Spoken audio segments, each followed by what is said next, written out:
What's up, y'all? Welcome back to another episode of A Space for You. I know it has been a minute since you've seen me, since we've had a new episode, but I am so excited to be back and to introduce today's guest. I have a very special person in the space today, Miss Shaquayla Mims. She is a television writer on the series BMF on Stars. So she's here today to talk with us a little bit more about her journey as a writer in this industry, and especially given the ongoing writer's strike, give us a little bit of insight on what we should know, how to stay informed, and what her experience as a Black woman has been like. I followed Shaquayla on Twitter for a little while now, so that's how I connected with her, even though it is a sinking ship on that platform by the day, but I'm grateful that it allowed us to connect. So without further ado, everyone please welcome Shaquayla to the space. How are you doing today? Hello, hello, hello. I'm doing well. How are you? I'm good. Like I told you, I'm hot in here. My AC blew out. So if this hair is not like this by the end of the show, if you're listening to just the audio of this, I have like curl wanded hair. And as I was doing It looks beautiful. You are doing it, okay? as I was doing it, it was like sweating out in real time. So we're gonna make it work today. Yes, for sure. Shaquayla, tell me, what space are you in today?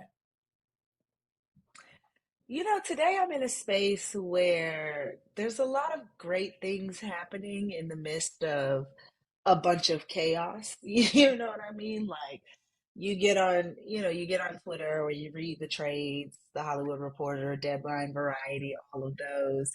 And it it'll give you the impression that, like I think you said earlier, the ship is sinking. And so I have to, for myself, I have to take a step back from reading and being online and giving energy to that. And when I take a step back, I realize that there's still so much to be grateful for. As in addition to the writer's strike, the show that I'm working on was on hiatus in between seasons anyway. And so now with the writer's strike, it's been a great opportunity for me to really step back and get back into my creative space and figure out what I want to write about, what story I'm passionate about right now today. And so getting back to writing for myself has been just so amazing. And so that's what I've been really holding on to for the past few months and weeks. And so I'm very grateful for that. So I can honestly say I'm in a good space and just letting the chaos be what it's be and finding ways and reasons to be grateful. Mhm. I love that. We're gonna get more into like the writer strike specifically, what you're Yeah. doing now, but there's something you said around it, like giving you the time to like just kind of go back to yourself, like as a writer, as a creator. But tell me a little bit more about like your start as a writer. Like, tell me about your roots. Like, what got you started in this field? To be honest, a bad breakup. I kind of was one of those kids who always grew up being told that I was a great writer and that this is something that I was really good at, but I never really paid attention to it. It just was one of those things that came easy.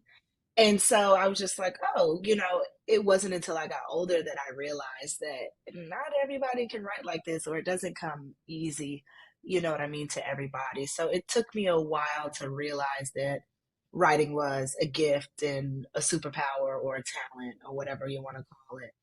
And so fast forward to, I think it was around 2016, I'm going through this breakup and suddenly I have all this time on my hands. And Insecure premiered around then or shortly thereafter.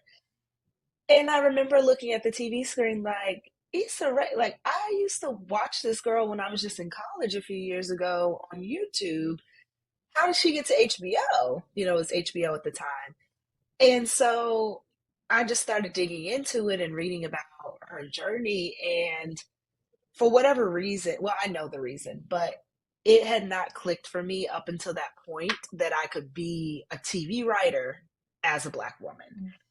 I think because, growing up before the internet and everything like that, the only entertainers that you really saw on the covers of magazines or TV or what have you were the actors, and maybe the directors like the Spike Lees of the world, the Cassie Lemons and all of them. And so seeing Issa's journey finally connected the dots like, oh, somebody, yeah, duh, somebody writes this stuff for them. And so that was my first foray into Screenwriting. I pretty much taught myself. I would go to the public library near me because I had a full time job working in nonprofit, living in Shout out DC. to non And years. okay, shout out, and that's something that I always feel like I just in service. You know what I mean? Like you can still be a writer and still be in service. You know what I mean? What have you? But that was where I was then, serving that nonprofit, and I had this interest, and so I would go to the public library. Wrote I think my first three scripts on the public library. Of course, they were all about this breakup because I was like, I'm gonna make him regret the day he ever. You know what I mean? He gonna have to look me up on Google to see what you know what I mean. So, but thankfully, after I moved to Atlanta shortly after I started that journey, because I just fell in love with it. I was going to shoot the pilot, all of this, realized I didn't really know a lot about what I was doing and I needed to learn more. So I moved to Atlanta where independent productions are rampant there, and it's a great independent film and TV community. Learned more, fell in love, and just kept writing and learning, reading books, going to, meetups. Atlanta would, had different independent writers' rooms, going to those and just really ingratiating myself into the work and focusing on that. And then everything else just happened. I became a director's assistant on the first season of BMF. Uh, the showrunner, you know what I mean, after seeing my hard work, Randy Huggins, shout out to Randy Huggins, he reached out to all of the assistants and he was like, I don't want to build more assistants. I want to build more writers. You know what I mean? I want to give more writers opportunities. So he's like, you got 2 days to send me your best 1 hour drama, pilot. And thankfully, COVID, we were still kind of in the middle of COVID, but when everything shut down in 2020, I just went harder. I started directing independent short films. Anytime I wasn't directing, I was writing. And so when that opportunity came about, I already had a pilot ready to go that I had been working on for 3 years. So submitted that, and he was like, whoever script, it's going to be read by executives at Lionsgate and other writers in the writers room, and whoever they feel like is ready is going to be promoted to the writing staff for season 2. So I ended up, you know what I mean, winning what was called the script bake off, and joined the writers team on season 2, and I've been working on BMF ever since. What a journey. What a journey. I I think go ahead.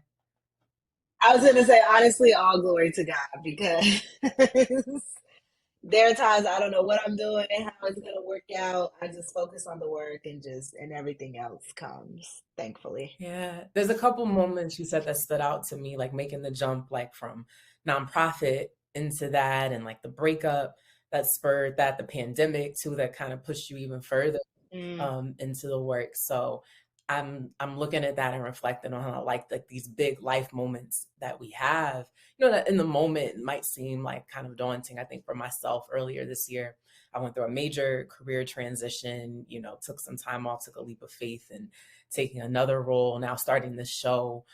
So it's amazing like how that time can like really spur you forward. Like I remember even for myself, like during the pandemic, like I was taking a few screenwriting classes too, just to keep like that creative mind going, keep you like yeah. sane and like level headed through that. But tell me a little bit about like I'm gonna put a pinpoint in like that transition that you took like from nonprofit into entertainment. I don't know if I'm speaking just for myself, but I can imagine like for other people who have, established careers, like whether it's in communications or in other fields. And it might feel, I would imagine it might feel kind of scary, leaving behind like what could be like steady income, stable employment for an industry that, as we can see right now, is striking. There's a lot of changes like in the executives at major studios and all. So what kind of gave you that courage internally to say like I can do this?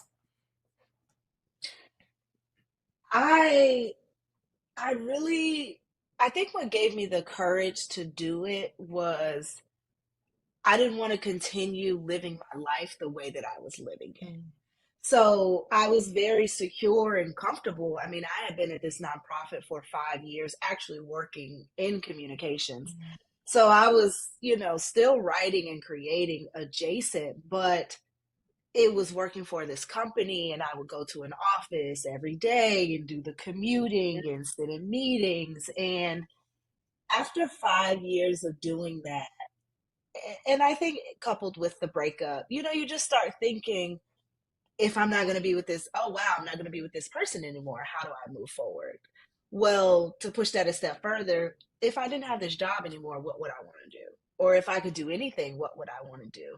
And I just remember sitting in that office. I mean, it was a nice office where it's one of those ones that's surrounded by glass. And I would just look out and see all these people, in DC just hustling and bustling and moving. And I wanted to be outside, like not the outside that we like outside, outside, don't get me wrong, outside. but like, right. I was like, I don't want to spend the next 5 years of my life sitting in a desk. Okay, yeah, I may have moved from, you know, a desk near the elevator to a corner office.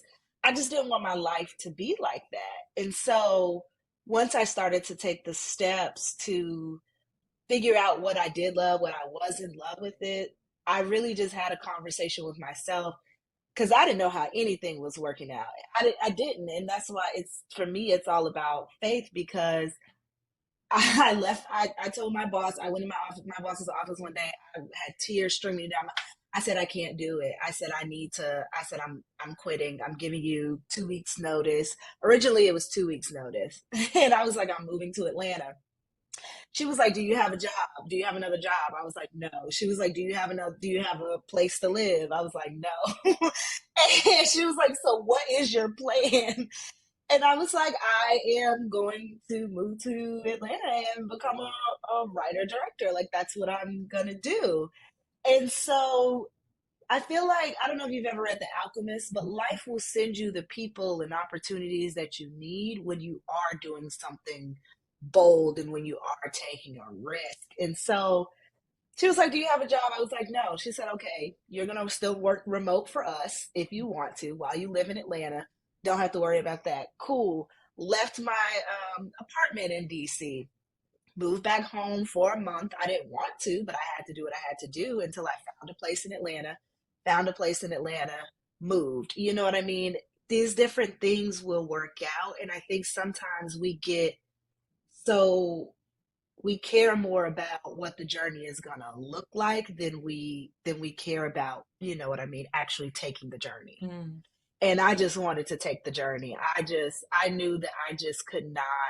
I would be doing a disservice to myself and to my life and to everyone around me by continuing to live a lifestyle that wasn't making me happy versus trying it and just seeing what happened. And so I took the risk. I'm taking notes from you because that is that's incredible. I mean, I think obviously coming from like the same field, same kind of communications work, on my end, like being in journalism or wanting to be on camera and Hmm. all, I get that where like I can get in my head sometimes, like, well, if I don't have like a place or it's like where do you Oh so yeah. I admire that like that courage just to say I'm gonna do it and it'll fall in line. My grandmother told me one time, she said people will talk themselves out of their blessings. Mm, You know what I mean? And I just never forgot that because why not? We only have one life to live. Like as long as it's not gonna kill us, you know what I mean? Like, is it really gonna be that bad? yeah. Yeah, it may suck going through it, but is it really going to be that bad, or are we willing to bet on ourselves versus, you know what I mean, betting on all of these external things that can happen that a lot of times never do happen. I thought I was going to be homeless You know what I mean? Twerking at Magic City in Atlanta. And I never had to do that. You know what I mean? It always worked. Even when COVID hit, it just worked out, you know. It's amazing sometimes the stories we can tell ourselves, that stop us, Hmm. from living in our truth, living our best lives and like letting, the gifts that we have Yeah. come out. It can really slow that down. But I hope that people take away from this, those sentiments you shared. And like grandma said, I know I can definitely talk myself out of a blessing or two, especially when it comes.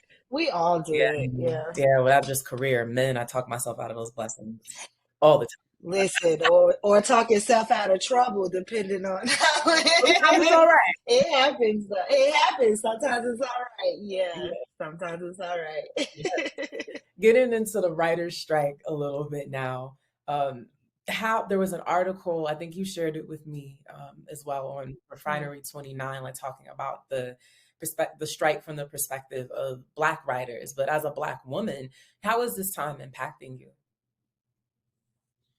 It's impacted me on so many levels. I remember when the strike first started, the best way I could describe it to people not in the industry is like it's as if COVID hit again for the first time, but just film and TV. I was, scheduled to go down to produce the episode that I had written for the show.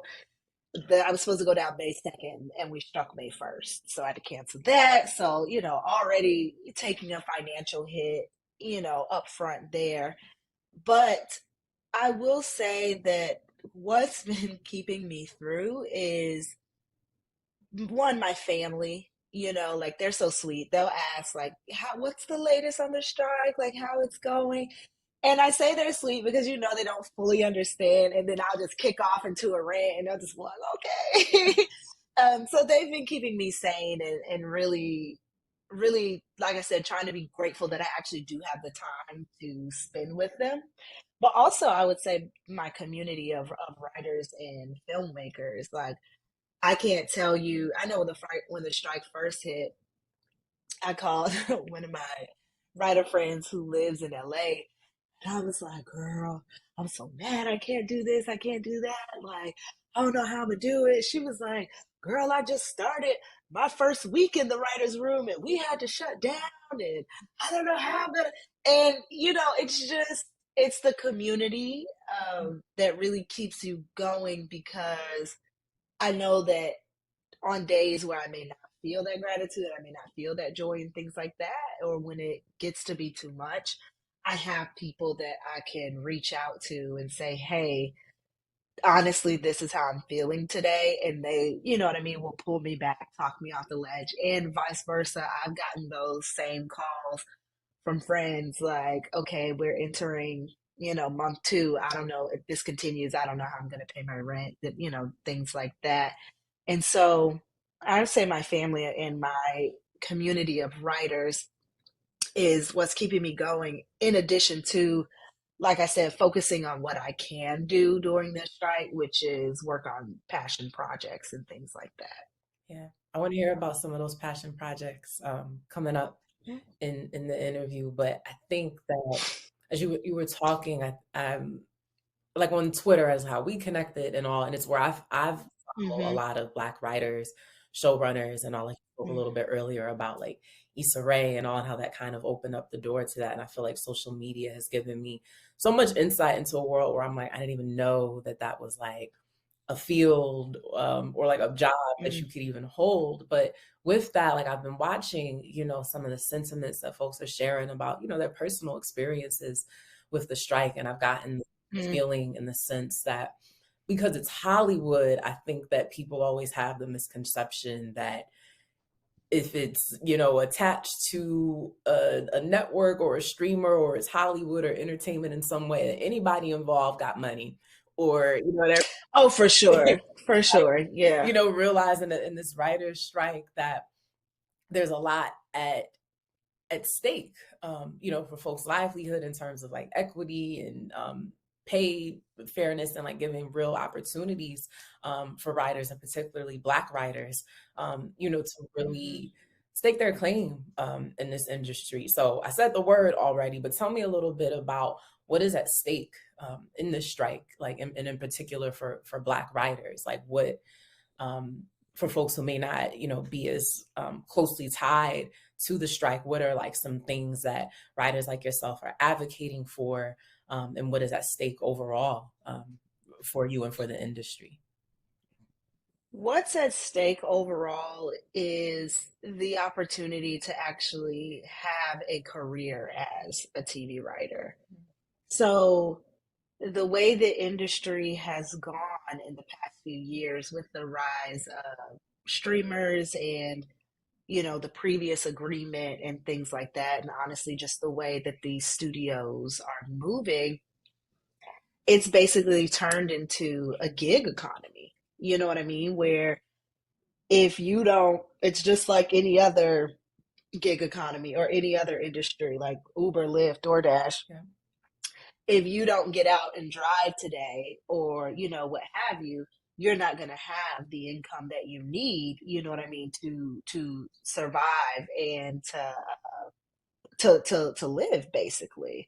And so that's essentially what the WGA and the Guild is fighting for, is for writers who look like me, who look like you, to be able to say, I want to, I can, and I will build a career out of writing for TV or making movies.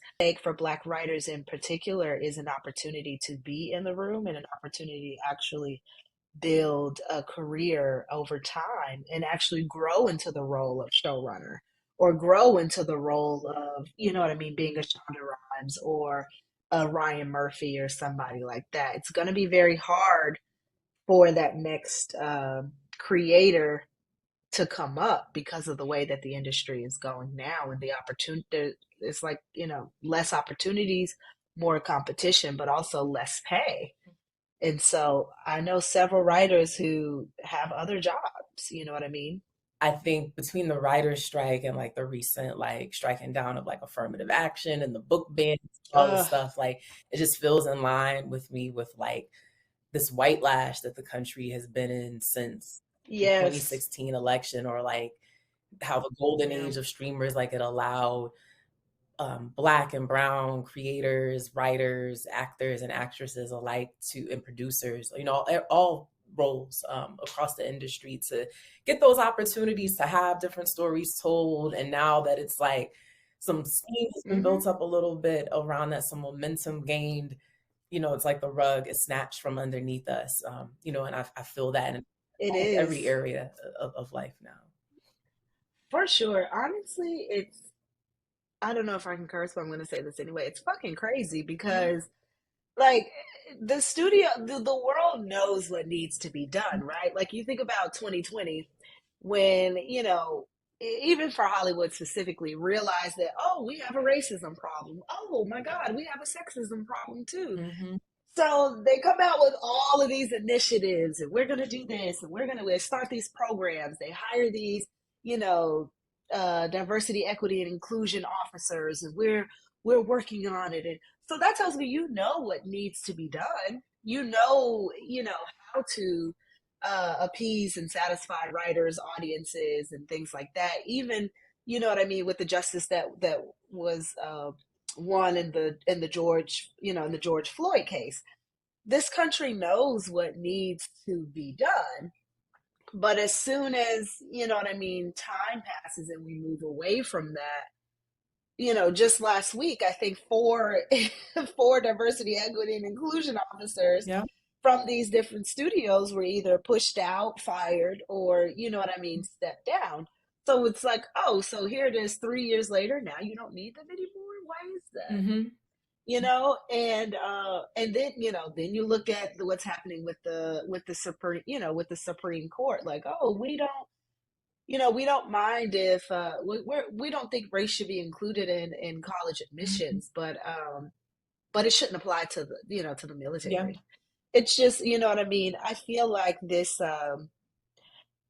It's a little bit of a, I call it darkness. It's just cyclical. You know what I mean? Like in some ways we had for good, or I guess I would say good as it gets years, Mhm.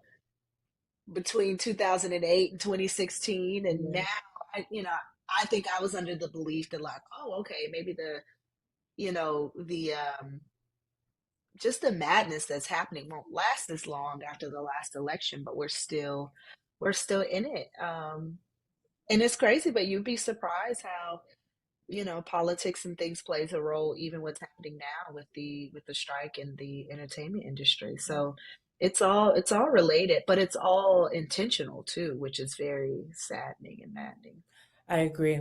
I agree. And I think that's been the hardest part about this. Like, as a fan and lover of entertainment and film and television, it's tough, to see, folks like yourself who are directly impacted by this, having to experience that. But with one last thing within the writer's strike, what's a misconception, or misunderstanding that you think people have about the strike that you want to clarify or help them understand? I think you set it up top. I think the biggest misconception that I've come across, it's twofold. One, well, writing isn't that hard, so why should you guys get paid more money? And two, don't you guys get paid a lot of money anyway? You know what I mean? And so, with those being the what I feel like are the two biggest misconceptions, a lot of people don't understand how serious this is and what impact and implication it can have on other, what I mean, on other industries and on this nation. Um, a lot of people who, I guess, aren't too in the thick of it, just seem to believe that we want more money because the studios, you know what I mean? We see all the pay and, you know, charts and everything about how much the, CEOs and heads of the studios are making, and we want a piece of that. And the answer to that is yes, and we do want a piece of that because we deserve it. And without the work that we do, they wouldn't be able to have, what I mean, what they have. And so we're really fighting to save TV writing as a career, but also to be able to, live for ourselves in this, in this, in the current, state of our union, basically. Mm. So I think that's the biggest misconception. Yeah, it's a tough time. But in thinking about like the toughness of this, or how heavy of a season this might feel, or in an industry that, can be weighed down by like uncertainty or racism, how do you keep your faith? Or what keeps you grounded? For me, it's remembering everything that I've been through, or everything that I've already seen or witnessed. Um, so for example, like I said, this time that we're in now with the strike immediately took me back to COVID. I had I had left that nonprofit uh, for good in January 2020. Started freelancing and independent directing in February, and had gigs lined up for March and throughout the year. By March 2020, that all, you know what I mean, that all kind of went away. And I remember thinking during that time, I think I really was in a season of depression for a while because I was so hopeful, right? Like, I had just left this job, I had did the thing, and I took that leap of faith, and the whole world kind of crashed, and there was nothing I could do about it. Mhm. And so I had to focus. What got me through COVID was focusing on what I could do versus focusing on what I couldn't do, or focus on, or, look for the opportunities that were there versus focusing on the opportunities that weren't there anymore. And so I made it through. You know what I mean? Thankfully, I was able to still, do some incredible work, keep my sanity, get back into, find new passions and new loves that ultimately ended up propelling my career. And so I think what life has taught me is that there's always going to be, you know, detours and unexpected detours and road closures and all that along the journey, but you just have to keep going. And so I really just try to focus on what I can do and accept what is. I think that was probably the biggest lesson that I learned during high COVID, because COVID is still going on. High COVID though was acceptance versus, you know what I mean, fighting against it. Mm-hmm. Um, so that's really what keeps me going. And so day to day, I'm back. I have my own schedule again. You know what I mean? I can set my own schedule. It's just it's the little things. But you have to be intentional about finding those little things to be happy for sometimes. And I literally have to force myself. And the way I keep my faith is, I read a devotional every day and I pray every morning. I meditate. I try to work out. I'm not always the best at that, but just I have to take care of myself still. Yeah. Yeah. That's powerful. I think getting to that place of like surrender and acceptance, like, can be tough. But like letting that go, like I experienced that earlier this year, like when I left the job, without another. Yeah. And I had always said, like my whole life, I was like, I'll never leave a job without another one lined up. Like, who would do that? Super judgy, but Hmm. of course, as soon as you go saying something, you do it yourself. Like it, That's so true. It's yeah, always true. yeah, Yeah. it changed my perspective on things like that completely. And now I am so supportive of people taking those leaps for themselves. I think we do ourselves Mhm. and the world a disservice, like when we remain. We are. Yeah. That's how people end up in. I guess I bring up the book The Alchemist again. That's how people end up. You might see the woman working at the Macy's counter and she's, singing while she's doing your makeup and and it's like, girl, what you doing working? It's nothing wrong working at the Macy's counter. I don't want nobody listening to be like, well, I work at the Macy's counter. It's nothing wrong with that. But if you always knew in your heart you wanted to be a singer, you know what I mean? And don't get me wrong, there are certainly setbacks that will happen. Is whether we keep going. And you took, you know what I mean, you took a leap of faith and you believed in yourself. You did something you never said you said you would never do.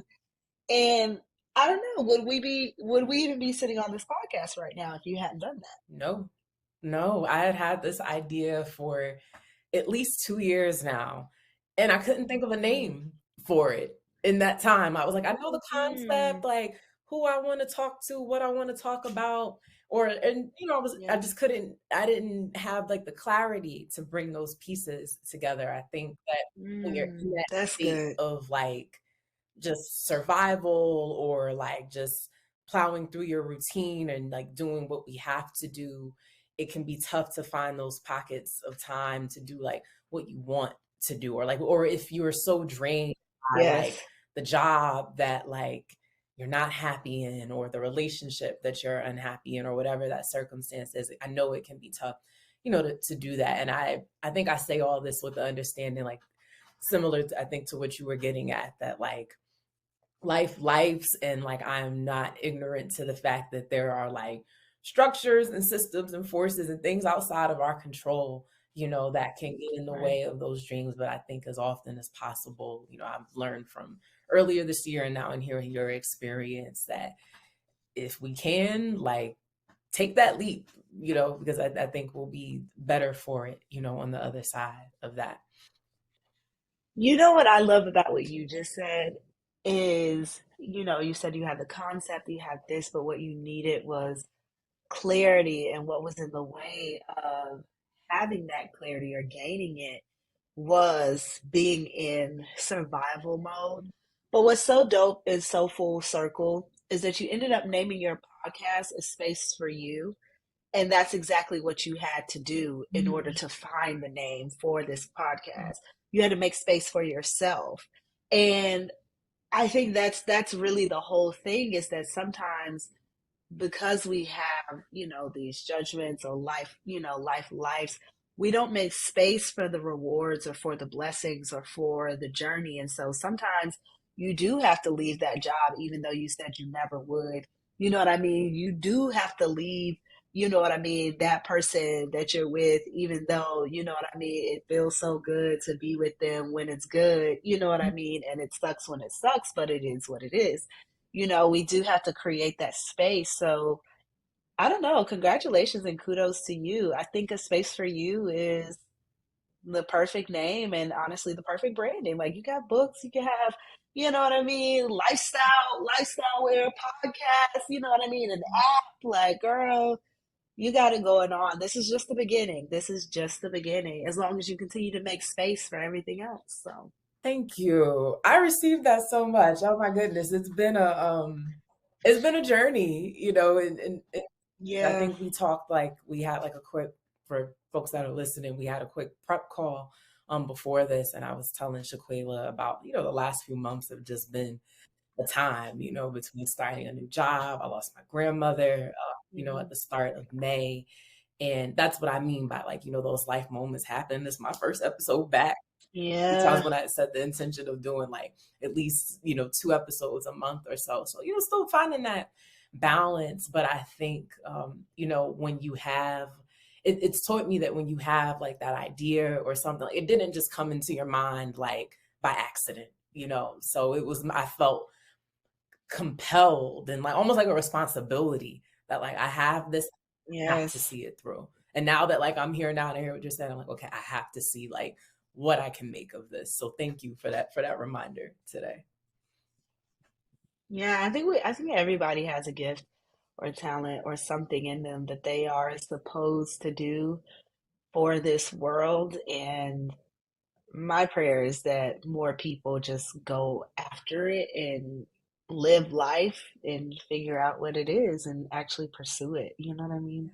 I think that's what helps make the world a better place. I agree. Because when we're all living in that, like we're lighter, when you're Yeah. in that. So, but Yeah. thank you for that encouragement. But back to your gifts. I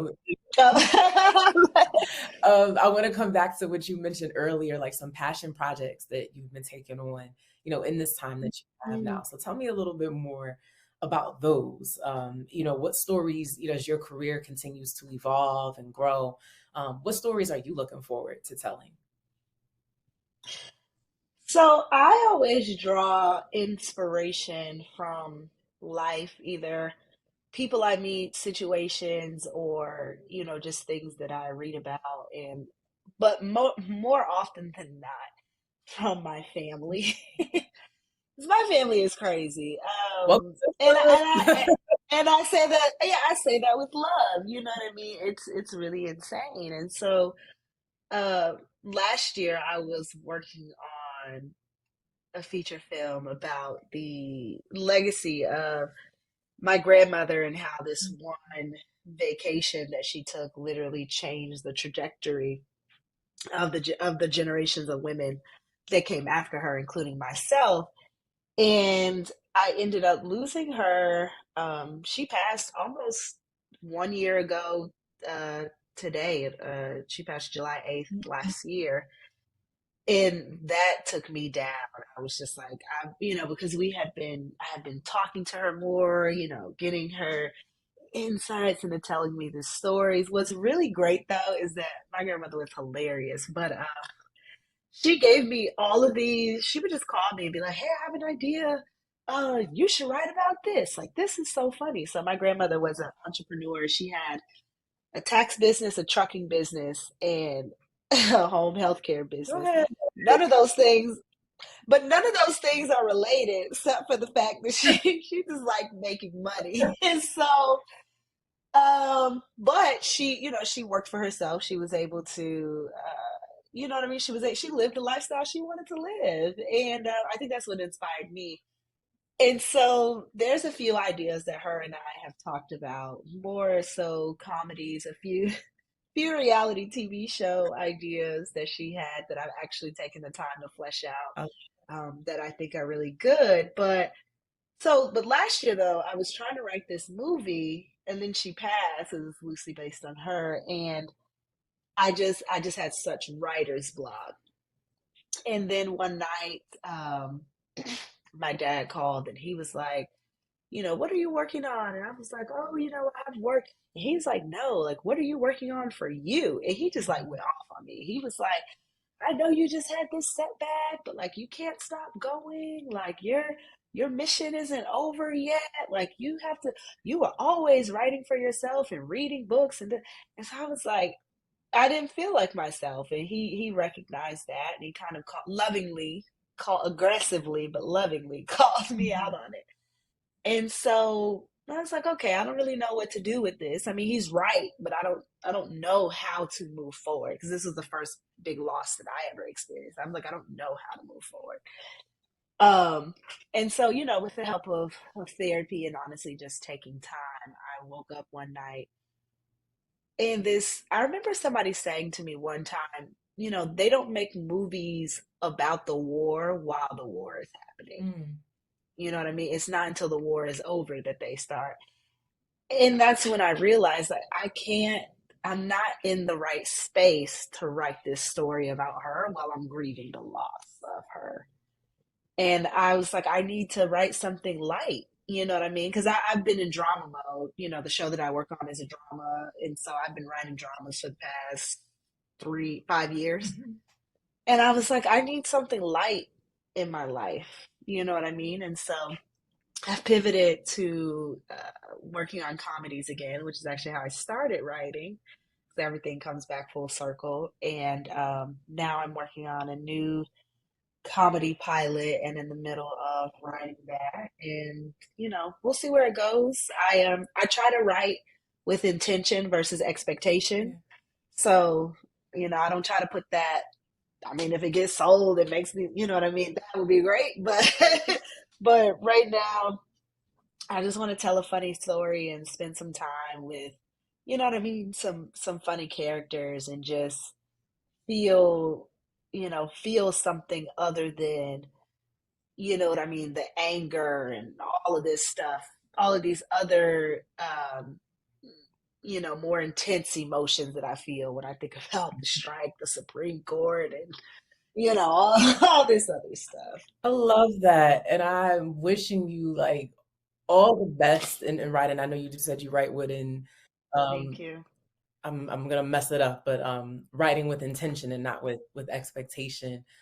And I think that's Mm, the perfect energy and like space to be occupying, like when you just kind of let go of it. So I have a good yeah. feeling of where that'll go. And I think the world is Oh, thank you. I received course. it. And I think the world, or selfishly me, like needs like I love we need laughter like in that. Like I can remember, Yes, we do. yeah, like I can think of or I'm thinking of when like Abbott Elementary came out, or Ah, like right? Insecure, shows that, kind of popped up in these last few years that have Yes. just been tough, and like, the light that it kind of brings. So I'm a little bit sad that like I don't know if, production is gonna be delayed on Abbott or like other things. But I can't I know. see it. I'm heartbroken. I'm like, I'm a little bit, yeah.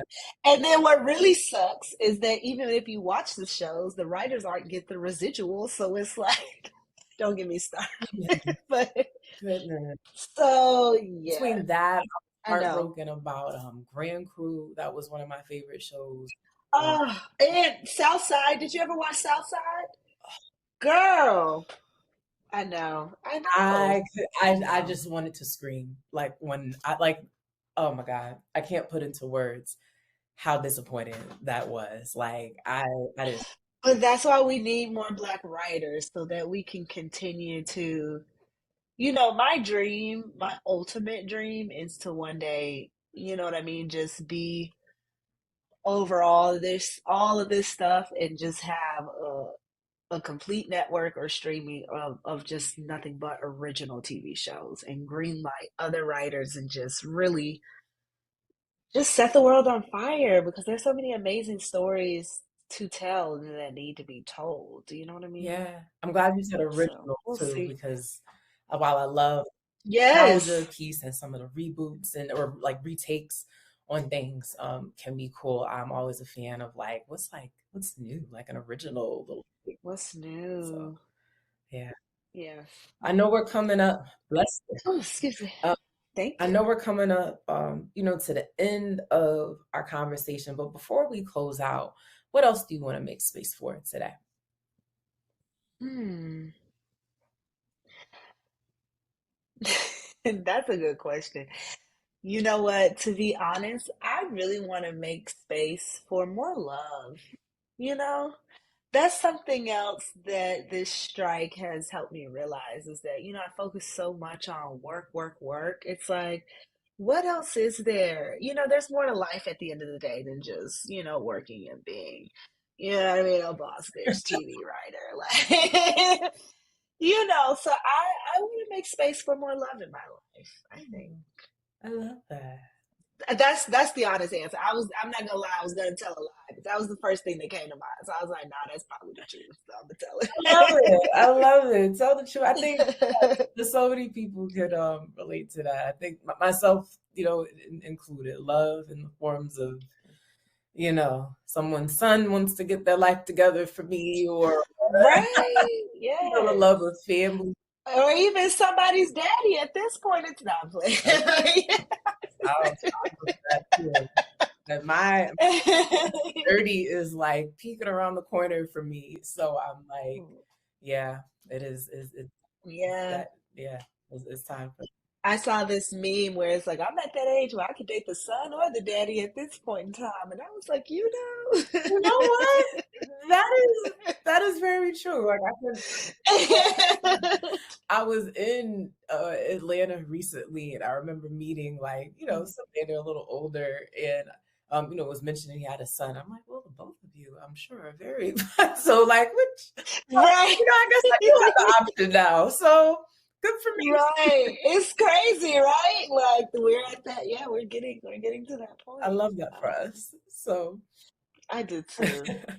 The more options, the better. yes. Shaquayla, this has been so much fun today. You have been such a joy and a light. I learned so Thank much you. about not just the writer's strike, but like about you and your journey. And I really mean it when I say I'm wishing you all the best in this. I hope that our paths can like reconnect or like recross or cross again, at some point soon in our careers. So thank you. I would really love that. Yes, please. Thank you for the generosity of your time, of your knowledge, of your smile and everything. So just grateful for it all. Thank you. Thank you for having me. And it was truly a pleasure. And thank you for, what I mean, the thoughtful questions. And also I can't wait to see where your journey goes to. Like I can see that journalism background, and I can see that this makes you really happy. And I think that you're really on to something. So you probably gonna have to invite me back for the 100th episode or something in the future. You know what I mean? A little anniversary or I something. You know what I'm saying? will. I got great ones to this show who supported me when I was just figuring it out, as I go. But okay. We're gonna get there. Yes, we're gonna be like Nina, please, like Carisha, please. But you know what I mean. But a little bit more. You know Yeah, what I mean? A little bit more Oprah-ish. You that's why know? I'm gonna mix of Carisha, Oprah, whatever. Yeah. Yeah, yeah. But thank But thank you so You're much. welcome, and thank you, my dear. And thank you all for tuning in to this latest episode. I'm on Apple Podcasts now, so if you're not locked in there, please be sure you are checking me out there on Spotify, YouTube. Subscribe to the channel as well, and I'll see you real soon. And until then, stay in peace, stay in love, and keep making space for you.